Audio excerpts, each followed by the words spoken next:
Commissioner Shfchevchevich, thank you for joining us on Yuronius. Of course, you have the portfolio in this commission, trade, and you just came back from a trip to the United States where you met with the U.S. delegation. You've announced there's now a deal when it comes to critical minerals with the Trump administration. But I have to ask you, and I know you will disagree, but the concern, the criticism in the past year is that the deals the EU makes with the U.S. are tilted in the favor of the Trump administration. Is that fair? And if not, what is Europe going to take out of this? I think that the best proof that the deal we made is a fair one is actually the fact that it didn't affect our trade in negative terms, that our exports actually been growing. And I think that it provided first stability, more predictability for our exporters, and it created that platform which actually allows to have such a high level visits and meetings as I had in Washington and really go directly after the problem when they appear. And the problems that have appeared, you say this is a deal that works for both, but there are still pending issues, and you've said you're trying to tackle them forcefully, and that is when you look at steel and aluminum, steel tariffs of 50%, that is prohibitive for European companies. The story has been dragging on for months now. Did you make any progress? Of course, I mean, we studied carefully, I would say, this change of the measures in the sectors, and indeed you're right also from our assessment this is a mixed bag. There is a big part of the products which are so-called delisted. I also have to say that a big part of administrative burden was removed, but still there is quite a lot of products which are now tariffed more than before, and this is a big issue for our exporters, and I know that I got very clear negative reactions from the European Parliament. So that's something what we raised with my colleagues. We also presented our analysis, and we immediately instructed our teams to deal with it more concretely. And of course, this would be one of the topics which I hope to take up again with Ambassador Greer when we see each other at the next G7 meeting. But just specifically in the steel and aluminum, because again, the producers are saying this story has been dragging on now for months. 50%, and you know this very well, it's almost prohibitive for anyone in this industry. And they say they're not seeing steps for resolution. Are you seeing steps for resolutions? Or frankly, let's be honest, nothing is practically moving? As I said, something has moved because, I mean... what makes you believe that? I think, I mean, if you look at the latest changes, I would say, to how they treat the derivatives, so indeed, a big part of the products was delisted. So, I mean, they are out of this very high tariffed category. Then, as I said, administrative burden, which was really excessive, was significantly reduced, but we still have a problem. That's very clear. And therefore, I put on the table again the idea which we kind of arrived at together last year to create this steel ring, which I believe is the best solution for both of us, because we do not have the problem with our mutual steel trade. We have problem with the excessive capacity, which is hitting the global market. Of China? I think it's not China only. I mean, it comes from other sources as well, but I just give you the number. Next year we accept 720 million tons of excessive capacity of steel, and European consumption is 140 million. So it's like, what is it, 5 times, 6 times more than we consume in Europe? So we're getting penalized both ways. Exactly. I mean, they have a problem with excessive capacities. We have the problem with excessive capacities. So I do not understand why we should hit each other. And as we get penalized both ways, you just delivered the numbers on top of the tariff that they have put on the Europeans. What is their way forward, however? And I wonder, is this not really making progress at speed because it is connected to digital services? They have indicated they do see a relation. I think that how to make progress in this case, I was explaining in great detail our, let's say, newly adopted steel safeguard. The fact that we are reducing imports to the EU by 47%, and we have so-called out-of-quota tariffs also on 50%. So our defensive measures, if it comes to the steel sectors, are very similar. So it creates a precondition for having, I would say, this steel ring approach, and I hope that we will make some headway in that regard. And the U.S., just to close on this chapter, however, they do make a form of amalgamation between the trade and the digital services and the taxes and also penalties on U.S. digital companies operating in Europe. Did you make it clear that there is no connection? Did they once again push you to say they want to see a watered-down legislation on digital services? How did this conversation go? Because they do make a link. I think that from our perspective, it's very clear that if it comes to digital sovereignty, it's for us to decide. And so you will not give anything?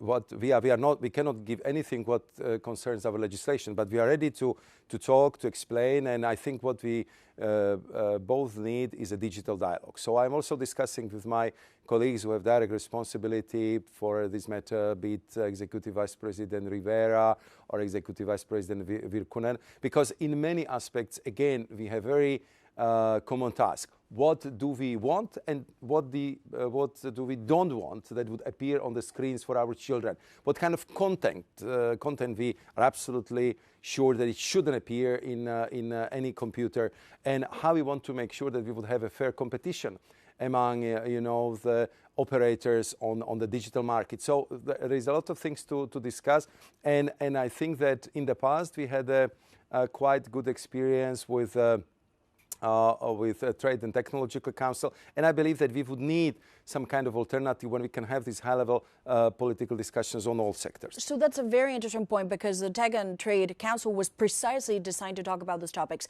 Are you suggesting that the format perhaps is no longer fit for the Trump administration? Maybe a new format could be needed? That's my, I would say, personal view, which because when we've been brainstorming how to, push our relationship forward, I mean, for us, the joint statement is a platform. Therefore, I believe that both of us, we have to deliver on our commitments. And based on this platform, I think we need to have a body where we can have, I would say, this discussion as between the biggest trading partners and closest allies, because in many of the areas we have very similar concerns and similar worries, and I think this is what we would need. I know that what I heard from the US side was they just want to avoid to have some kind of formal structure which they would describe as a talking shop. They would like to have a structure which would really lead to the discussion on different levels and could bring really, I would say, results which would be good for both of us. So the U.S. is saying that Tech and Trade, they rather prefer direct bilateral talks, not in a very structured format. I don't think that we are in that level of discussion yet. We were just looking how this could be shaped, but we see that our trade and cooperation is so diverse that clearly you need the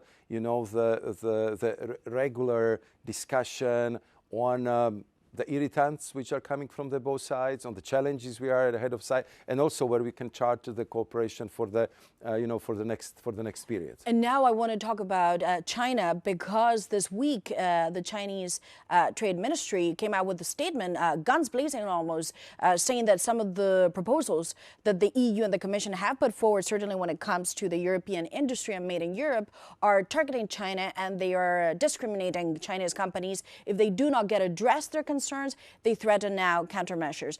Are we heading into a trade war with the Chinese?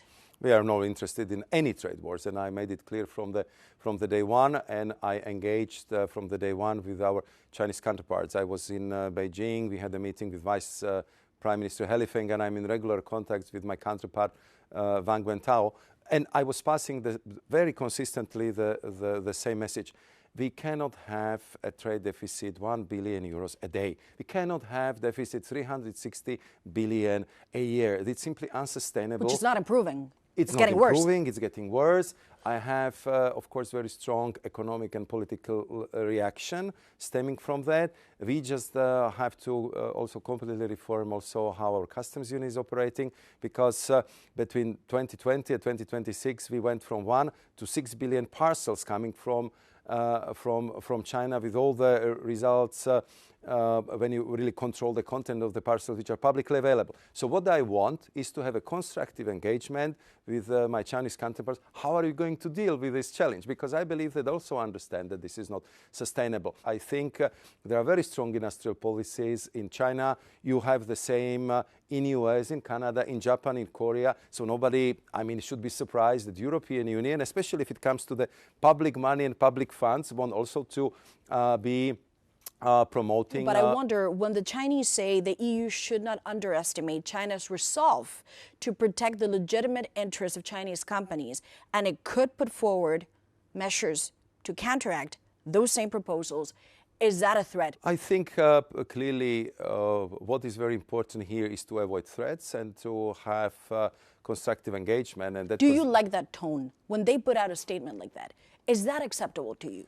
to immediately go into countermeasures? I think that we as a let's say trade ministers and trade commissioners, we have a huge responsibility in front of our economic operators. Therefore, I think what we need is indeed strategic patience, lots of courage to deal with the difficult issues, because the war is easy to declare, but it's very difficult to stop. And therefore, I think what we need is to have regular structured talk also with China. Therefore, I invited also Chinese foreign minister to visit Brussels, because I think that we need really to have very thorough assessment. What is the current situation and what is the plans for the future? Because I think that also from their perspective, it's clear that we cannot have this space of growing trade deficit with China, because that would be simply politically and economically not feasible. But they don't seem to want to address it, at least not at speed. But I wonder, there is a pattern now in which every time the European Union tries to put forward measures to become stronger, to revive its industrial base, to become more sovereign in a very tough global environment, immediately there's a pattern of threats, potential retaliation coming from China. Can you work like this? I think I would definitely prefer, to solve our problems before we are resorting to these measures. And I would just also invite, as I did, also our Chinese counterparts to compare our policies to the policies how they treat European businesses and how they treat the European companies in China. And that's very consistent message which we from the EU are passing over for the years. So I think that now we are entering, I would say, the level where we really need to adopt the concrete measures, because today we are in such a fast pacing world that in 1 year you can lose the whole industry. And therefore, I think that there is a resolve from the European member states to do much more to protect the jobs, to protect the businesses, to protect the economic performance in the European Union. It's just pretty natural, and you see it in all other countries in the world. And China clearly is turbocharging its companies through a very aggressive state subsidy policy. That is a reality. Have you considered, maybe even prepared, to say if this continues, we're going to have to wait measures such as the anti-coercion tool? I think that we never kind of threaten our partners. We definitely don't do it in the media. We are really discussing the issues on the topic by topic basis, and I believe there is a host of other things how we can deal with this issue. Of course, it. But would you say, the way that you said it with regards to the U.S. at the start of the year, that this was something the EU would not hesitate if its interests are threatened fundamentally to use? Would you apply that kind of criteria on China too? I think that, of course, that's very clear. I mean, and we've been, I would say, crystal clear about that we would fight the tooth and nail for every European job, for every European company, for every European sector, if we see that they are treated unfairly. That's our job, and therefore we have the international rules. Therefore, we have very clear provisions how the subsidies should be offered, and therefore our key topics for the reform of WTO was to restore level playing field and to reflect how the situation in geoeconomics has shifted from 1995 until 2026. What has changed? What is the political and economic weight of several countries? And this has to be factored in, because we cannot stay the last large super open economy where some countries are taking advantage of. You've been all around the world cutting trade deals, and the clear mandate for you now is to reach out to the world and make more deals. So, well, obviously, I'm a journalist. I would love to know who comes next. But tell us about the pipeline. Yeah, I think that if you look at, I would say, the overall strategy is actually, I can put it in a few words. We want to stabilize our relationship with the US, rebalance our trade with China, and open new market access for our companies throughout the world. So we concluded the agreement with India, with Mercosur, with Indonesia, with Australia, and I hope that all of these deals would enter into force this year. Tomorrow, we are starting provisionally. On India, is there any progress, any update? The Indians seem to be very keen on getting this done. We want all the deals which we agreed upon to make sure that we would complete our ratification process this year. Of course, it's a big discussion in and that Europe. means before the summer? No, I think that we would need until the end of the year, because of our linguistic versions, legal scrubbing and all. I would say the procedural steps. The most important thing is that deals are done. We just need to make sure that we are not losing any more opportunities because of our legal procedures to get them officially approved and ratified. You've been asking what's next. We are progressing very well with Philippines. So I hope that this can be done also this year, and the next year we have high hopes for making significant progress with Thailand and Malaysia. So that would cover, I would say, almost all region of ASEAN, and of course, especially after the last week when the GCC countries been invited to the European Council, I want to use this new political momentum and dynamic to advance with the UAE, and we are also looking with the GCC if we can relaunch the trade talks with the whole region, which been on the table for more than 30 years. So the Philippines, you're hoping that this gets done this year? This we year? Hope, yeah. I think that there are all ingredients on the table that we can conclude the negotiation with Philippines this year. That's the goal. It's very difficult to give you the more precise timetable because it also depends on political events and political availability of all actors who are involved in these negotiations. But that's the ideal plan. When it comes to the GCC, it's clear, and they have been very open about this, that they see momentum and they want to make this deal too. However, do you see this as a deal as GCC in full, or are you now looking at bilateral deals among GCC countries because it's going to be easier? I think that not only us, but also, for example, UAE, and I have to say some other countries from the regions kind of felt that like who else? I think what we heard, that also Oman and others, that if there will be no kind of chance to kind of revive and bring some, I would say, momentum on the region-to-region negotiations, that they would be ready to go on bilateral basis. But the biggest progress so far we have made with the UAE. I mean, we had several rounds of negotiations. Now we go through the most difficult chapters. But we've been very clear from the beginning that we do not see it as a separate deal. We see it as one of the building blocks of the whole region-to-region progress. And we see, especially also these days, that our economy is actually very complementary. So I think it would be a good deal for both of us. But we have to kind of make the progress on some of the issues which are difficult, and they are the reason why the negotiation takes such a long time. And just lastly, your colleague Sabine Weyand, you put out a statement, well, a tweet in this age, where you said it had been fantastic to work with her, and you really paid tribute to the work that she did with you and for DG Trade, and in all of these very complex deals, which are fundamentally very difficult to get done. But of course, this is Brussels, and people like to talk. And one of the theories going around is that she may have paid a price for being critical about the U.S.-EU deal, which of course she said was not quite a negotiation. Is there any truth to that? I think that you describe Brussels very nice, that the people here like to talk. You know, we go with Sabine Weyand a long way because we've been dealing together. She was very instrumental in, I would say, getting Brexit done. So I was, and I'm still responsible for this relationship. So I know how much she did in that regard.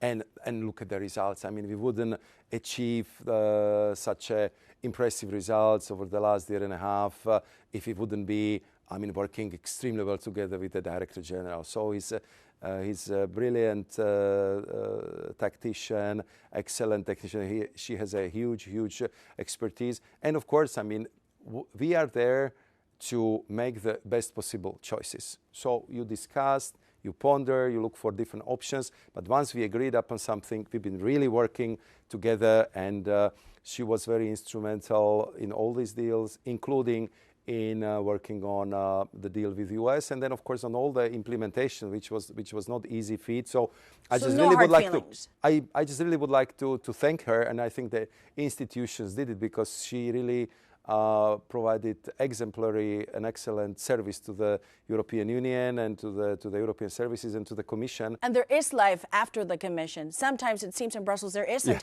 but there is a world out there. So, Commissioner. Absolutely, absolutely. Well, thank you very much. My wife reminds me of that very often. Well, I can tell you that. Keep it in mind. Commissioner, thank you very much. Thank Highly you very appreciate much. it. Thank you for having me.